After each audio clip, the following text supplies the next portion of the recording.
अस्सलाम वालेकुम क्लास।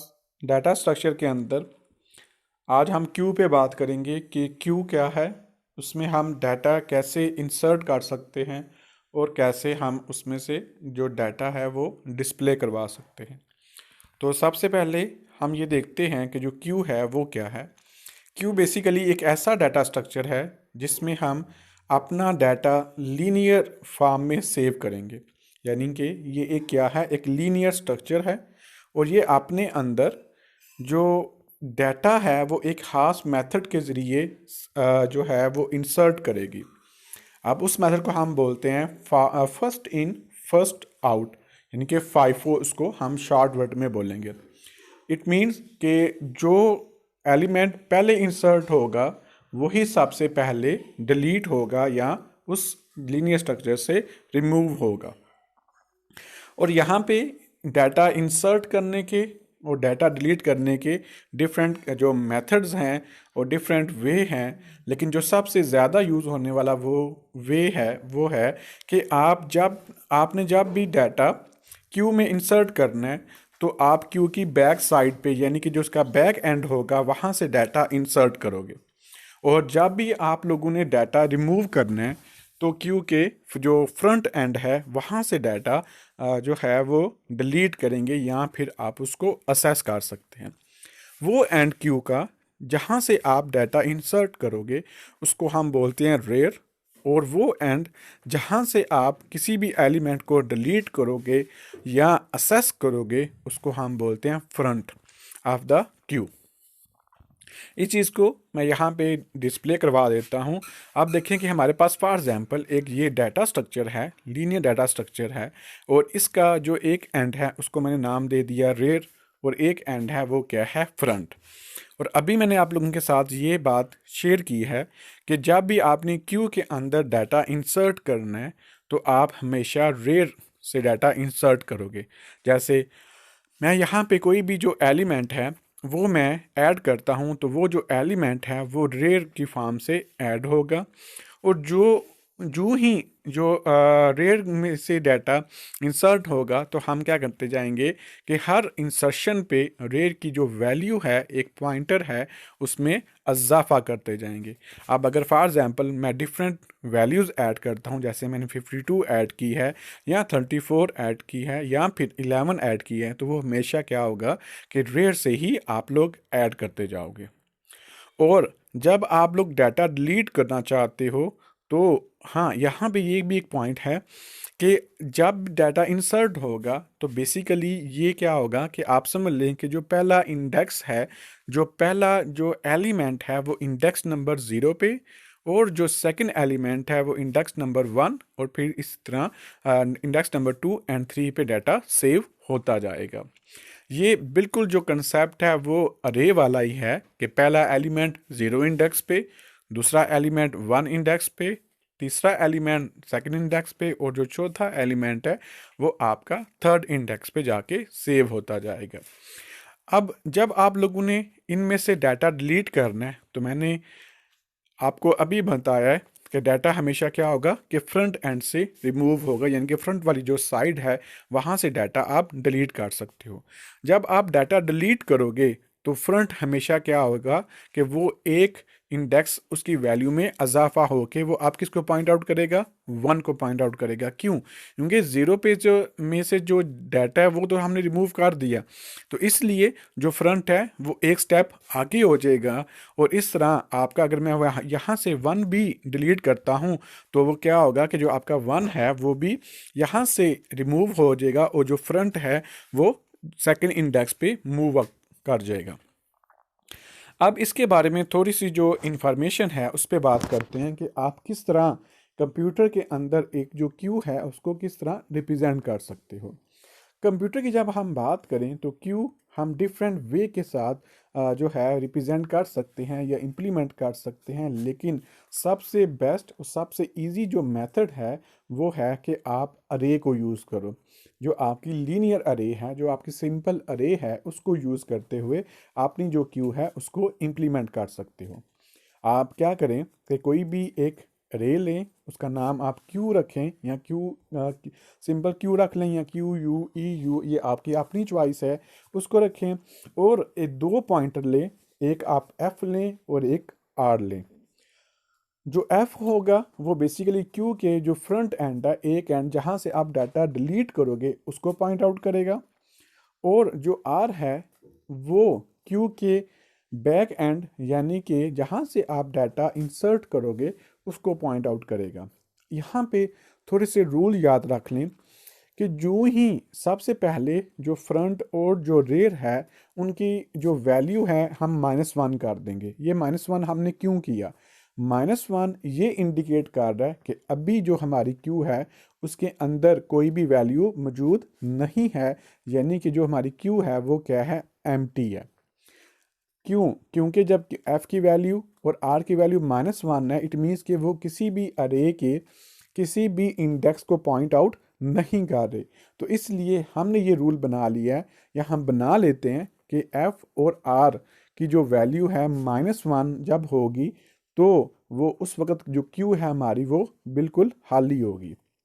और अगर हमने ये देखना हो कि जो हमारी क्यू है वो फुल है, यानी कि उसमें आप डाटा मज़ीद इंसर्ट नहीं कर सकते, तो जितना साइज़ आपने अरे का लिया है, अगर आर की वैल्यू उसकी और जो आप आर की वैल्यू और आपकी जो अरे है उसकी जो मैक्सिमम वैल्यू है, मतलब नंबर ऑफ एलिमेंट उसके बराबर हो जाते हैं, तो समझ लें कि आपकी जो क्यू है वो आपकी फुल हो चुकी हुई है। ये डिफरेंट छोटे छोटे जो पॉइंट्स हैं ये आप लोगों ने याद रखने हैं, फिर हम इन्हीं पॉइंट्स को इम्प्लीमेंट करके अपनी जो क्यू है उसको उसका प्रोग्राम राइट डाउन करेंगे। अब यहाँ पे जब हम बात करते हैं कि जब भी आप लोगों ने डाटा ऐड करना है तो इन बातों का ध्यान रखना है कि if the array has an element then whenever a new atom is added the value of r is increase by 1। अगर आपके पास एलिमेंट हैं, एन एलिमेंट हैं, और जब भी आप डाटा इंसर्ट करोगे तो हमेशा आपने क्या करना है, आर की वैल्यू में इजाफा कर देना, यानी कि आर प्लस प्लस कर दें या r is equal to r plus 1 कर दें। लेकिन जब आप लोगों ने डाटा डिलीट करना है तो फिर आप लोग क्या करोगे कि एफ़ की वैल्यू में भी इजाफा करते जाओगे, और हर डिलीशन पे एफ़ की वैल्यू इंक्रीमेंट होती जाएगी, और आप का जो फ्रंट है वो कभी पहले 0 इंडेक्स को, फिर 1 इंडेक्स को, फिर 2 इंडेक्स को पॉइंट आउट करता जाएगा। तो इसको भी देखेंगे कि जो कि किसी भी क्यू के अंदर हम डाटा को कैसे डिलीट कर सकते हैं। अब हम देखते हैं, अब एक प्रोग्राम करते हैं जिसमें हम डाटा इंसर्ट करना सीखेंगे। अब यहाँ पे सबसे पहले आप लोगों ने क्या करना है, एक क्लास ले लेनी है क्यू, ठीक है। उसके अंदर मैंने दो वेरिएबल, दो पॉइंटर एफ, पॉइंटर मीन जो कि फ्रंट और एंड को पॉइंट आउट करेंगे। ये पॉइंटर दूसरा नहीं होगा बल्कि सिंपल आपके जो है इंटीजर वेरिएबल्स होंगे एफ और आर। जो एफ है वो फ्रंट को रिप्रेजेंट करेगा और जो आर है वो रेयर को रिप्रेजेंट करेगा। और यहाँ पे मैंने क्यू ले लिया है जिसका साइज 5 है, और ये वाली जो अरे है इसका इंडेक्स पहले 0 से स्टार्ट होगा और 4 तक जाएगा। अब हम क्या करते हैं कि अब हमने एफ और आर को इनिशियलाइज करना है, और सबसे पहले मैंने ये बताया था कि जब भी आपकी क्यू एम्प्टी होगी तो आपने एफ और आर की जो वैल्यू है वो -1 रखनी है। तो फिर हम क्या करेंगे कि इस क्लास का कंस्ट्रक्टर कॉल करेंगे, और एफ और आर की जो वैल्यू है वो -1 और आर की भी जो वैल्यू है वो -1 कर देंगे। अब देख लें कि जब एफ की वैल्यू और आर की वैल्यू -1 है तो इट मीन्स कि हमारी जो क्यू है वो बिल्कुल खाली है, बिल्कुल एम्प्टी है। अब हम इसी क्लास का एक मेंबर फंक्शन बनाते हैं जिसको नाम हम इंसर्ट दे देते हैं, या आप ऐड कर लें, ये आपकी अपनी चॉइस है। और ये एक ऐसा फंक्शन है जो क्या करेगा, एक पैरामीटर लेगा जिसको वो क्यू के अंदर इंसर्ट करेगा। तो जब भी डाटा आपने इंसर्ट करना है तो आपने चेक कर लेना है कि जो आपकी क्यू है क्या वो फुल तो नहीं है। तो इसको चेक करने के लिए आप लोगों ने देख लेना है कि इफ़ आर की जो वैल्यू है अगर greater than or equal to 5 है, यानी ये तब होगा जब आपकी क्यू फुल होगी, तो हम सी आउट करवा देंगे कि क्यू इज़ फुल, यानी कि आप इसमें डाटा मज़ीद इंसर्ट नहीं कर सकते।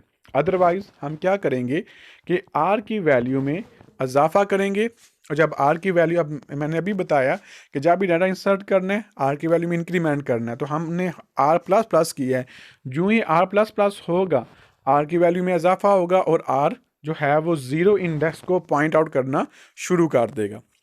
और साथ ही हम जब भी फर्स्ट वन पे जब f की वैल्यू -1 होगी तो f भी हम ज़ीरो कर देंगे। क्यों ज़ीरो किया? क्योंकि जब आपका डाटा एक दफ़ा इंसर्ट हो जाता है तो फिर फ्रंट को भी ज़ीरो इंडेक्स को पॉइंट आउट करना चाहिए और r को भी ज़ीरो इंडेक्स पे ही पॉइंट आउट करना चाहिए। तो इसलिए सबसे पहला जो फर्स्ट टाइम जब हम डाटा इंसर्ट करेंगे उस वक़्त f की वैल्यू -1 होगी तो f की वैल्यू हम ज़ीरो कर देंगे। अब हम क्या करते हैं कि इसको इम्प्लीमेंट करते हैं, और मैंने इसी क्लास का एक ऑब्जेक्ट बनाया ताकि क्यू क्लास के अंदर जो इंसर्ट फंक्शन है उसको मैं कॉल कर सकूं। लेकिन उससे पहले जो वैल्यू मैंने इंसर्ट करनी है उसके लिए मैं दो वेरिएबल ले लेता हूं। एक मैंने वेरिएबल v1 लिया और दूसरा वेरिएबल v2, और मैं यूज़र से वैल्यूज़ की गेट करता हूं, और v1 जो है उसमें सेव मैंने वैल्यू करवा ली है, और इसके अंदर के dot insert v1 as a parameter pass कर दिया है। जो ही ये लाइन एग्जीक्यूट होगी, के की टाइप क्यू है, क्यू के वो अंदर जाएगा और इंसर्ट फंक्शन को कॉल करेगा। अब v1 n की जगह क्या आ जाएगा v1। अब यहाँ पे जो पहली line if r is greater than r equal to 5, ये वाली लाइन चेक होगी। r की वैल्यू ऑलरेडी -1 है तो इसकी बॉडी में वो इन नहीं होगा बल्कि एल्स में आएगा और r की वैल्यू में इजाफा करेगा। जब r की वैल्यू में इजाफा होगा तो r ज़ीरो इंडेक्स को पॉइंट आउट करना शुरू कर देगा। अब यूज़र ने जो भी वैल्यू पास की है वो रेयर की फॉर्म से, मतलब रेयर के एंड से इंसर्ट होके ज़ीरो इंडेक्स पे सेव हो जाएगी। अब यहाँ पे हम देखेंगे कि if f is equal to -1, और बात बिल्कुल ठीक है कि f की जो वैल्यू है वो -1 के इक्वल है, तो f की भी जो वैल्यू है वो ज़ीरो के इक्वल आ जाएगी। अब r और जो f है वो एक ही इंडेक्स को पॉइंट आउट कर रहे हैं। अब जो ही मैं नेक्स्ट वैल्यू यूज़र से पास करवाऊंगा और फिर इसी फंक्शन को कॉल करूंगा तो क्या होगा कि दोबारा इंसर्ट फंक्शन के अंदर इन होगा और कंडीशन चेक होगी if r is greater than r equal to 0। लेकिन यहाँ पे तो 0 is not equal greater than r equal to 5, condition false हो जाएगी। फिर एल्स में जाएगा, वो एल्स में जाने के बाद r की वैल्यू में इजाफा होगा और r 1 को रिप्रेजेंट करेगा, और जो यूज़र ने वैल्यू फॉर एग्जाम्पल 56 पास की है वो q 1 पे जाके सेव हो जाएगी। अब नीचे वाली लाइन भी एग्जीक्यूट होगी if f is equal to -1, लेकिन अब ये कंडीशन फॉल्स हो जाती है। क्यों? क्योंकि जो f की वैल्यू है वो क्या है, 0 है। तो इसलिए जो f है वो यहीं पे रहेगा और r जो है वो आगे मूव ऑन करता जाएगा। अब सेम एज सेम अगर मैं लूप लगाना चाहूँ तो आप लूप भी यूज़ कर सकते हो, ये आपकी अपनी चॉइस है। मैंने यहाँ पे दो ही वैल्यू इंसर्ट की हैं।